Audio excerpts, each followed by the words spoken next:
Tomorrow we are going live with episode 6 of Towers and Gods at 7 p.m. Eastern Time. We just found out everyone's positions and we're going to continue our journey through the second floor. It's going to be so much fun and it'd be awesome if you could join in. So 7 p.m. Eastern Time tomorrow, don't miss it. Conversation about Bomb. Conversations about Bomb as an MC in particular. It's one of the most common threads and common conversations I see floating around in the community. And it's something I've also debated with people and talked about because I do understand why some people think Bomb is this, or maybe I think Bomb is that. There's a lot of opinions surrounding Bomb, and it sort of kicked some ideas into my head after I saw someone post something in the Tower of God subreddit. Started Tower of God a week ago and finally caught up to the latest chapter. The story is a visual and lore masterpiece, but the MC is quite boring. Now, I want to spend most of this video going over what this person said and some of the replies because I think both, the post and the replies are both very interesting in their own right. Even if I disagree with what this person is saying, or if you disagree with whatever you see here, obviously I'm just here for the discussion. Obviously, don't go get mad at this person because this person is far from the first person who's ever thought this, I've had many conversations myself about whether Bomb is a vanilla character. I knew one person who was saying that Bomb is like a Gary Stew. Basically, it's a film trope, go look it up. And I understand why these people think that, right? And I'm tackling this from someone who's heard this a lot, so I'm curious to dive on in. So let's see here. Maybe it's because I've read tons of shonen, but reading another story about another protagonist who jumps headfirst into situations and is overly optimistic is head-scratching. So I'm gonna obviously read the whole thing, but that seems to be a weird point to make to me. The problem is that you have a main protagonist who jumps headfirst in and is overly optimistic. I get that they're saying they read a lot of shonen and so they're kind of sick of that trope, but I don't really associate that with Bomb. I feel like it's kind of a weird thing to make Bomb seem like the overly optimistic character, who charges on headfirst. It's very common to have characters who are reckless. I think it'd be kind of boring if our main character was very calm and thought everything through and was very collected, That's Kun, right? That's why we have Kun, and I feel like you gotta have a character who charges on in because it causes problems. Now, Bomb is overly optimistic about certain situations and circumstances, but I'm not sure if that is necessarily his character-defining trait, Bomb being an optimist. It's more like Bomb can't stand the fact that he could lose someone. So he's like, we have to do this. We have to, or he thinks we have to win. I wouldn't really call him an optimist. It's a weird word to associate with Bomb. It's just that it's almost like he has to be an optimist for his own sanity. I don't know. Bomb is a vanilla character in my eyes, which I don't quite get because the tower is stated to be ruthless. Bomb even got betrayed by his own mother figure and manipulated into joining Thug, a supposedly ruthless organization. Supposedly ruthless? Interesting. I know the author wants a more lighthearted theme for the story, but a character like Bomb still being naive and vanilla up till the latest chapter is off-putting. That stereotypical shonen archetype is annoying because it's instant death without plot armor. So obviously yes, Bomb 100% has plot armor, but he's also an irregular. So I feel like you can kind of back up the plot armor in most cases, not all cases. A lot of the time it's like, okay, we're reading a story, we don't want our protagonist to just get killed, So it's kind of both, but that's kind of his entire point, is that Bomb was someone who didn't know anything about this tower. He came in from the outside. He's someone who never got to experience betrayal or loss, right? He only knew loneliness and had to sort of just deal with everything that was suddenly being thrown at him in the years to come, People dying, him getting betrayed by the only person he knew, and all this stuff that's happening. He basically was tortured by Thug.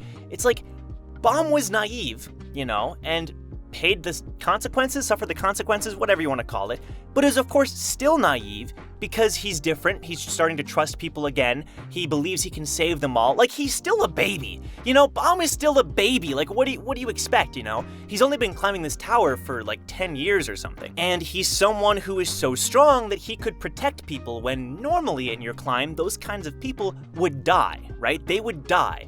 So Bomb is unique in that way, and he was able to protect them, right? But then, when someone does die, it means it hits him even harder. Bomb is being pulled into the league with the big fishes. His character needs to adapt, or there should be penalties, like the death of his comrades because of naivety and negligence. Kun should not always be the brains. Interesting point. I agree. I want more consequences. I think the tricky part there Is that Bomb being an irregular means he can kind of do what he wants most of the time? But I feel like there have been consequences, and we'll see after the nest is completed, because I have a feeling there will be more consequences aside from what is currently happening. I mean, Kun isn't the only brains of the group, you know? I mean, Kun is the calculated one, right? Bomb uses his brains, but he's also reckless. Like, that's part of who he is, you know? But I don't see why that's a bad thing. It's not like it automatically means he's a worse character just because I feel like that's a flaw, you know? Bomb is reckless. Isn't that a good thing? We want our character to be flawed. Our MC should have layers? Like, I don't know. It's kind of a weird point. Top comment here is, I mean, SIU the author wanted the story to be a lot darker with a lot more deaths, etc., but it didn't sit well with Naver and some fans, so he decided to make it a bit lighter. I don't know if that's true. I couldn't find the source on that, or I don't know if there is a source to that, but it makes a lot of sense, you know? I mean, the tower is a dark place. The story itself is pretty dark at first, but there's not much death, you know what I mean? I think when we entered this story, we thought it'd be much more gruesome, and there are gruesome moments, but it is true, you know? It's true that it's overall been fairly lighthearted. You know, there hasn't been that much. It hasn't been that mature. I feel like it was set up to be pretty mature, but it's actually not that mature. I don't think that's a bad thing. I think it allowed more people to get invested, but it depends on how you look at it. It's a double-sided sword. I don't think he can be compared to any shonen protagonist in terms of being naive. He literally grows up with us.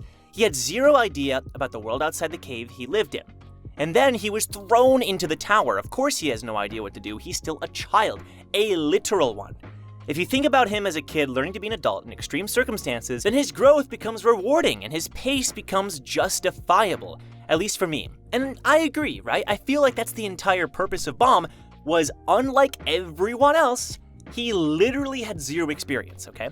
Now, it's not an isekai, but you could kind of see like some minor similarities in that he knew nothing, was thrust into this world, and then immediately betrayed, immediately tortured, immediately told what to do. It's like, it makes sense that he is the way he is, and it means it's more interesting because we can place ourselves in Bomb's position. We're also we're people who have no idea what's going on too. But he isn't optimistic in any way. Okay, here we go. I'm curious what this person has to say. I have no idea how you can read so many chapters and come to such conclusions. All right, you know, let's hear both perspectives, you know. Bomb is suicidal. When he jumps into situations he might not get out alive, he knows full well that he can die and he still does it. He knows sacrifices are required, but if that is true, he chooses the most risky path because he wants to sacrifice himself first. Him protecting his friends comes from his fear of loneliness and selfishness, and not really from being a good guy. I totally agree. The tower shows that despite his goals being humble, it makes him no less selfish as he does make morally wrong choices for his goals, the same as anyone else who climbs the tower by killing. I really don't know how people can read and miss the nuances of literally the guy's main character traits, which is definitely not optimistic. Yeah, I think the word optimistic was used improperly. I actually agree with that. I can see what the original poster was trying to say, the person who was making the original points, but I disagree that optimism is the right way to go about it. It's not like Bomb is like, we can do this, guys, come on. It's like he is forced into these situations, and because of his overwhelming power, he feels like I have to protect everyone. I am their god, you know? Which is unhealthy, and it makes Bomb kinda not a great person sometimes. This person says, to me, Bomb was the most interesting when he was full on in his Viole persona in early season 2. That time, we as readers rooted for him to be reunited with his friends. There was a clear goal, and seeing him struggle to maintain that persona and keep a distance despite not really wanting to made him endearing to me. I actually agree. Totally agree. Although I think in a lot of ways, people are like, oh, Viole Bomb is the best. Like, Viole Bomb, like, I want more Viole Bomb. But I don't see it the same way. Because if you think about it, Viole Bomb was pretty bland. You know what I mean? Like, Viole Bomb was just Bomb from season 1, but now dark and emo, and he can't get with his friends. A lot of great scenes. It eventually built up and became something beautiful. You know, throughout the Devil's Right Arm, meeting Simmons Sweet and Sour, the whole workshop battle thing, it became something beautiful because Bomb grew out of the Viole persona. I feel like the Viole persona was a hurdle for Bomb. He got over it, and that was the interesting part, right? And now Bomb is someone who learned from those experiences. So, I don't know, I get it when people say Viole is like their favorite Bomb part, but I see it differently. I don't see it as like, oh, I want Bomb to be like Viole again. It's like, no, that was something he had to get through, and now Bomb is more interesting because of it. When we meet Bomb, he is mentally a baby. He is weak and naive. He's growing up. He's still naive, but there's a lot of nuance to his character. Any simple analysis of him will lead you to the idea that he's somewhat of a bad guy in the story. Maybe there's kind of an evil nature about his power. Bomb has been pissing me off this season, but I don't think he's boring. I mean, fair enough. Only like 10 years or so have passed since he got out of the cave or whatever. 7 years of them were spent being repressed by Fug without much mental development. Was it 7? I don't know. You get the idea. It would have been unrealistic if he just became mature and calculating during this time. I think current Bomb isn't that bad. He is still reckless, but reasonably so. I'm sure he would grow even more after this Nest War arc. He would be forced to. Up to now was my rational, calm, objective observation. And then they continue on. I totally understand why you're frustrated. This boy really got on my nerves sometimes, especially in middle to late season 2, to the point where I wanted to punch my screen several times. Sheesh, okay. He's not on my top protagonist list. I'm not reading the story because of him anyway, but I do admit that he has big potential to be a good protagonist in the future. I find him relatively naive and not boring. Yeah, that's a good point. Like, Bomb and boring to me, like, I could see why you would think that if you were like a season 1 person, but I think Bomb quickly ramps up as one of the most interesting characters. I don't think he's the best character in Tower of God. I actually agree with his person there. Like, I don't read Webtoon or read Tower of God because I'm like, what's gonna happen to Bomb? It's like, I wanna know about the Tower, the lore, every character, and Bomb too.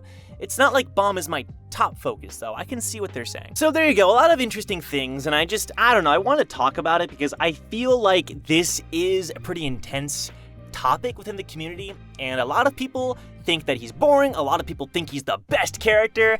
I don't agree with either. I don't want to sit on the fence. I think I lean towards, more the fact that he is interesting, and he does have a lot of potential. But at the same time, he's not like, I don't think he's like the perfect protagonist or anything like that. But Bomb's growth and Bomb's character has been pretty on point, I think, overall. Especially after season 1, season 2 was like, Bomb grew like amazingly well, in my opinion. Let me know what you think. I'm sure you have a lot of thoughts about this topic, so I'd love to read them in the comments down below. Like the video, and huge thank you to my patrons who are all amazing. You guys give me so many cool ideas, and I couldn't do what I do without you.